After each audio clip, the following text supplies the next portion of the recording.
Halo geng, assalamualaikum warahmatullahi wabarakatuh. Kembali lagi bersama saya Agus Salim di Agustus Salim Official. Pada kesempatan kali ini saya akan merakit PC gaming kelas entry level yang tentunya mampu memainkan beberapa game kekinian dengan lancar, no lag. Selamat datang di segmen rakit PC episode kedua. Untuk kalian yang belum nonton video rakit PC di episode 1, bisa tonton videonya tersebut dengan mengklik tautan di kanan layar atau mengklik link yang ada di deskripsi video ini. Di rakit PC episode kali ini, budget yang dikeluarkan untuk membeli komponennya yaitu sekitar 4 jutaan. Cukup mahal juga sih. Hal itu dikarenakan beberapa komponen yang saya beli adalah komponen baru seperti motherboard, hard disk, dan PSU. Walaupun PSU-nya menggunakan PSU abal-abal sih. Oke lah, langsung aja kita ke perkenalan hardware-nya. Yang pertama adalah prosesor. Untuk prosesor yang saya gunakan ialah dari kubu biru, yaitu Intel Core i7 4760 Gen 4 dengan 4 core dan 8 thread. Alasan pemilihan prosesor ini karena yang punya PC ini merupakan mahasiswa jurusan teknik arsitektur seperti saya, yang tentunya membutuhkan spek komputer yang mampu menghandle pekerjaan dan tugas-tugasnya sebagai mahasiswa arsitektur, yaitu seperti mendesain, render, dan masih banyak lagi yang lainnya. Tentunya dengan prosesor yang memiliki performa yang cukup tinggi yaitu Core i7 Gen 4 ini dengan jumlah core 4 dan threadnya 8, prosesor ini mampu bekerja dengan multitasking. Tentunya harus diimbangi juga dengan jumlah RAM yang besar. Yang kedua, motherboard. Motherboard yang digunakan dalam rakitan episode kedua ini yaitu menggunakan motherboard dari Asus dengan tipe Asus H81MC dengan soket LGA 1155 yang support dengan prosesor Intel generasi keempat. Mulai dari Intel Core i3 hingga Core i7. Pokoknya yang generasi keempat. Motherboard ini saya beli yang baru. Kenapa? Sebenarnya bisa aja sih saya beli yang second, tapi saya mikir untuk upgrade ke depannya. Jadi motherboard tidak perlu di-upgrade lagi ke depannya, cukup upgrade komponen lain seperti VGA dan PSU. Terus alasan saya juga mengapa memilih motherboard yang baru, karena saya punya pengalaman di saat membeli motherboard second di toko online. Tidak sampai 1 minggu digunakan, motherboardnya sudah tidak bisa nampil alias black screen. Hal itu sudah pernah saya bahas di video saya yang lain, kalian bisa cari aja. Oke, yang ketiga adalah RAM. Komponen yang ketiga ialah RAM. Untuk RAM di sini saya menggunakan dual channel. Ya, walaupun untuk prosesor Intel sendiri tidak terlalu berpengaruh ya dengan penggunaan channel di motherboardnya. Berbeda dengan AMD series A seperti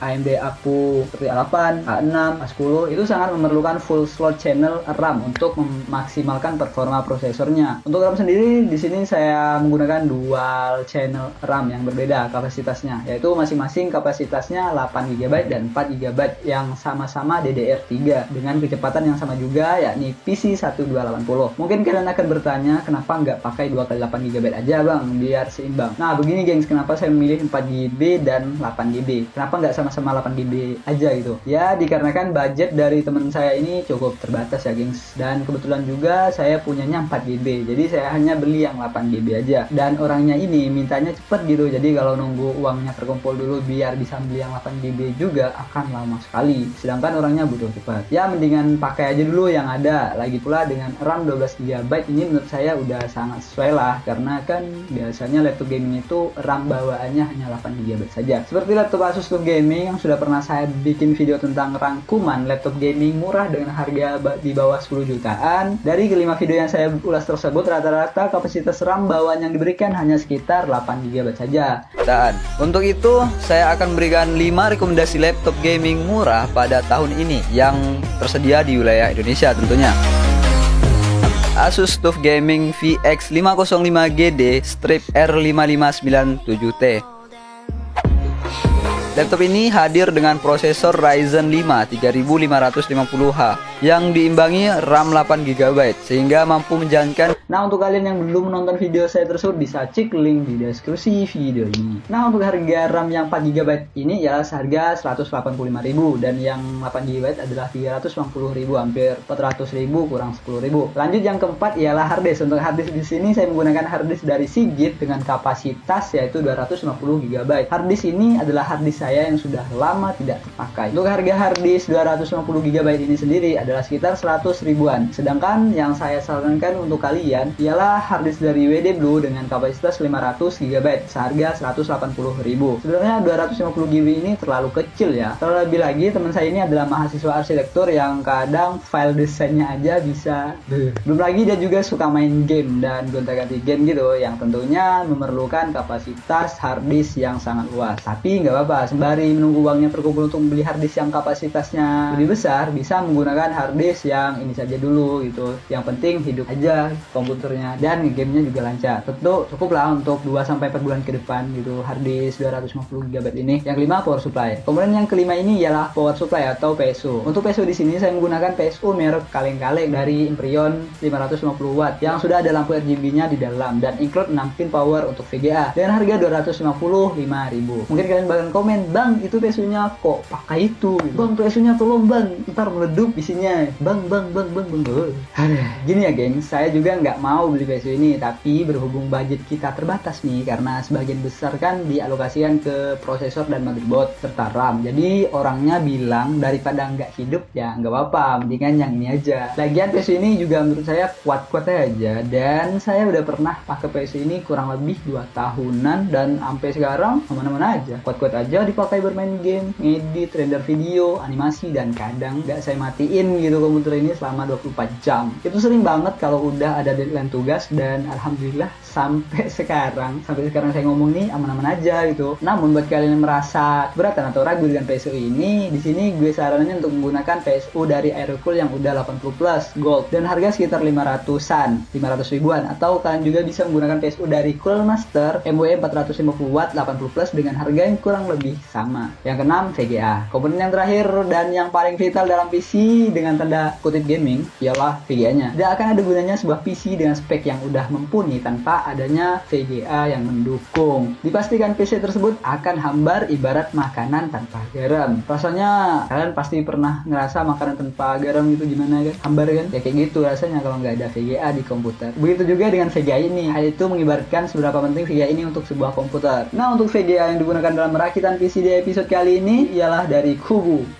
merah, yaitu AMD. Biar collab lah mereka berdua ini, jadi nggak muluk-muluk menggunakan kubu biru atau sebaliknya menggunakan kubu merah aja, sehingga akan ada keseimbangan di antara keduanya sesuai dengan filosofi Cina apa Korea sih yang mengatakan unsur kehidupan itu terbagi dua, yaitu yin dan yang. Jika keduanya seimbang maka kehidupan akan jadi sesuai dan selaras.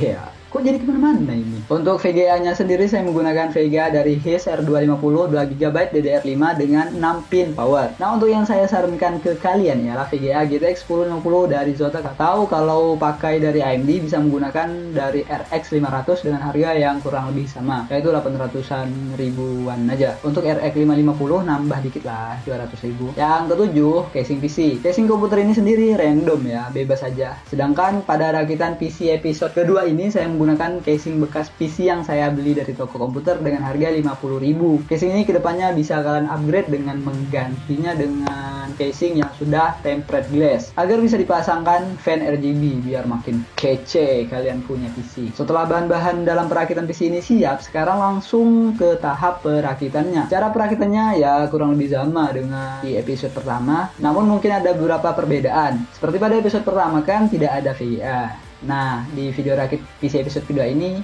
ada VGA. Nah, mungkin hanya itu aja sih perbedaannya. Selebihnya masih sama aja. Baiklah, mari kita langsung saja ke proses perakitan PC-nya.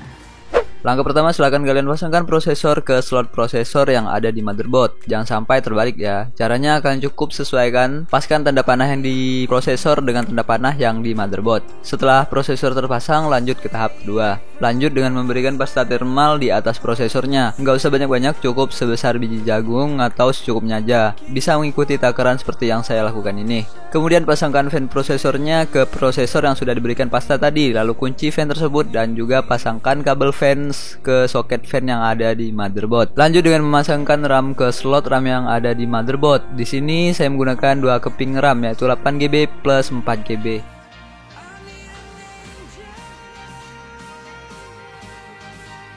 Sekarang kalian pasangkan motherboard ke casing, lalu baut sampai kencang di setiap sisinya.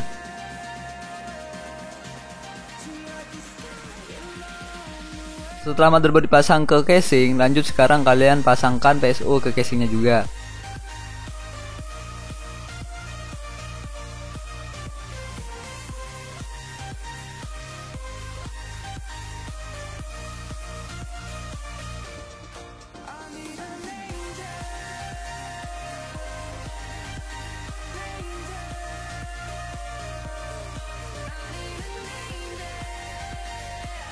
Kemudian pasangkan harddisk pada slot harddisk yang tersedia di casing PC, kemudian baut sampai kencang.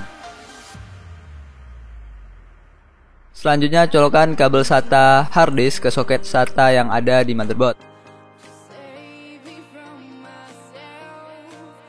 Lalu kemudian colokkan juga kabel power yang ada di PSU ke soket power yang ada di harddisk.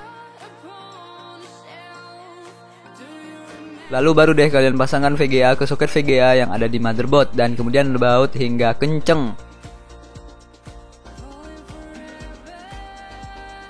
Dan colokkan juga kabel power yang ada di PSU ke soket power yang ada di VGA. Untuk VGA ini, kabel power yang digunakan ialah 6 pin power. Jika kalian memiliki fan untuk pendingin, pasang juga fan-nya ke casing. Untuk tampilan casing yang lebih menarik, kalian bisa menggunakan fan yang sudah RGB warna-warni. Di sini karena PSU saya sudah memiliki fitur lampu RGB saat dihidupkan, jadi saya pasangkan fan yang biasa aja yang belum RGB.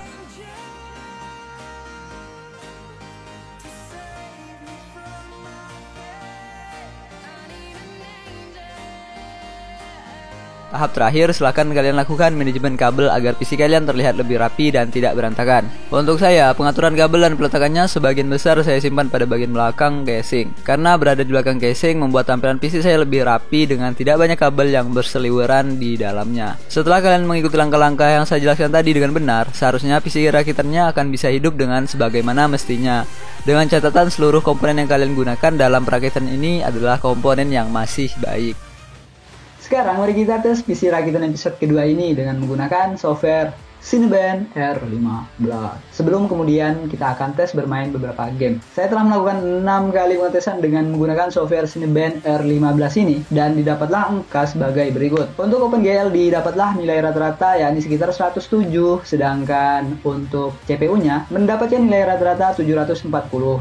Dengan skor yang dapat tersebut, saya yakin PC rakitan episode kedua ini mampu menjalankan game-game terkini, misal Valorant, GTA 5 dan sebagainya. Berhubung PC-nya sudah diambil oleh sang empunya sebelum saya record untuk hasil performa saat bermain game, jadi saya tidak bisa menampilkan hasil tes PC-nya di video ini. Namun sebelum diambil oleh orangnya, saya sudah tes bermain beberapa game seperti GTA 5 dengan FPS rata-rata yang dihasilkan 80 FPS dengan setting rata kanan. Lalu Point Blank, masih ada nggak nih yang main game ini? Kayaknya masih ada lah. Untuk game PC ini sendiri, skor yang didapat ialah 100 lebih dengan setting rata kanan. Lanjut dengan game Valorant, FPS rata-rata yang didapat dengan setting rata kanan yakni 80 FPS. Kemudian PUBG Steam mendapatkan FPS 60 FPS dengan setting smooth frame rate-nya high. Dan saya juga sudah menggunakan untuk merender video dengan menggunakan software Premiere Pro. Hasil rendernya sangat cepat ya, dikarenakan prosesor yang digunakan ialah Intel Core i7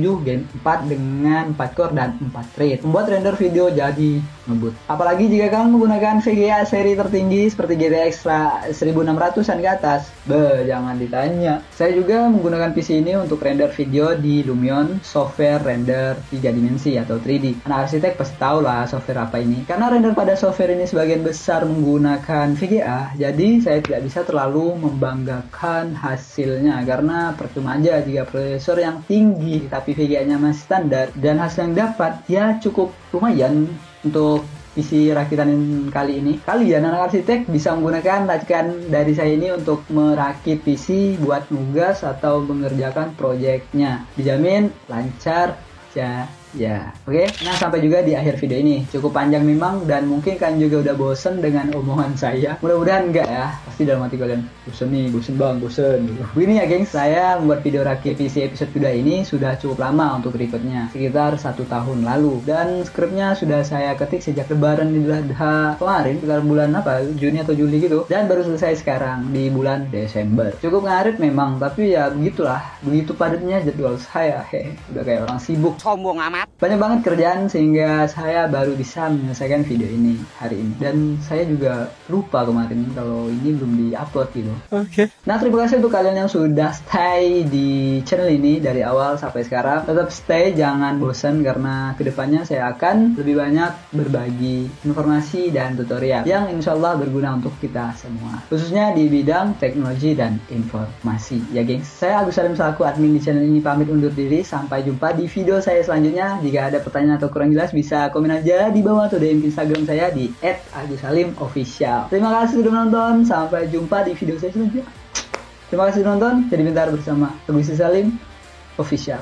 Bye bye. Bye bye. Bye bye. Bye bye. Bye.